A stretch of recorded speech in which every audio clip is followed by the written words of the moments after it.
Taste the Daily. ஆண்மை செய்தி. நீலகிரி மாவட்டம் உதகையில் திமுக எம்பி ஆண்டிமுத்து ராசாவை பொதுமக்கள் முற்றுகையிட்டு போராட்டம் நடத்தியதால் பரபரப்பு ஏற்பட்டிருக்கிறது. இதுகுறித்த கூடுதல் விவரங்களை செய்தியாளர் ஆனந்த்குமார் வழங்க கேட்கலாம். வணக்கம் ஆனந்த்குமார், கூடுதல் விவரங்களை வழங்கலாம். வணக்கம் சுரேஷ். நீலகிரி மாவட்டத்தில் தென்மேற்கு பருவமழை தீவிரமடைந்து வரும் நிலையில் உதகையில் கடந்த 4 நாட்களாக மிக கனமழை பெய்து வருகிறது. இதனால் பல்வேறு பகுதிகளில் மண் சரிவுகள் ஏற்பட்டு வீடுகள் சேதமடைந்துள்ளன. மிகவும் ஆபத்தான முறையில் இருந்த மக்கள் உடனடியாக வெளியேற்றப்பட்டு நிவாரண முகாமிலும் தங்க வைக்கப்பட்டுள்ளனர். குறிப்பாக உதகை நகரில் உள்ள அன்பு அண்ணா காலனி பகுதியில் 20 குடும்பங்களை சேர்ந்த 45 பேர் நிவாரண முகாமில் தங்க வைக்கப்பட்டுள்ளனர்.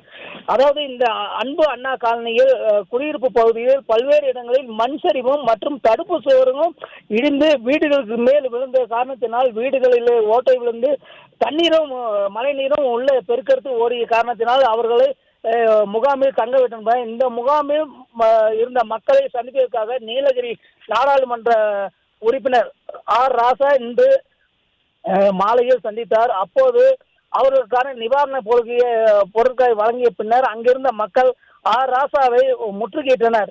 அதாவது ஒவ்வொரு முறையும் மழைக்காலங்களில் தாங்கள் வசிக்கும் பகுதிகளில் அச்சத்தோடு வாழ்ந்து வருவதாகவும் பாதுகாப்பாக இருக்க வீடுகளை கட்டி கொடுக்க வேண்டும் என, அதே போல் ஆபத்தான இடங்களில் தடுப்பு சுவரும் கட்டித்தர வேண்டும் என பல முறை இது குறித்து மாவட்ட நிர்வாகத்திடம் கோரிக்கை வைத்தும் எந்த நடவடிக்கையும் இதுவரை எடுக்கவில்லை என அவரை சூழ்ந்து கொண்டனர். அதற்கு அவர் பின்னர் மழை நின்ற பின் அதற்கான நடவடிக்கை எடுக்கப்படும் என்று கூறிவிட்டு வேகமாக அந்த இடத்துல சென்றார். மேலும் குறிப்பாக அந்த அன்பு அண்ணா நகர் காலனியில் நகராட்சி சார்பாக ஆபத்தான பகுதிகளில் மணல் மூட்டைகளை அடுப்பி வைப்பதற்காக இங்கிருந்து எடுத்து செல்லப்பட்ட நகராட்சி நிர்வாகம் மூலமாக எடுத்து செல்லப்பட்டுள்ள அனைத்து மணல் மூட்டைகளையும் சாலைகளிலே வீசி சென்று விட்டனர்.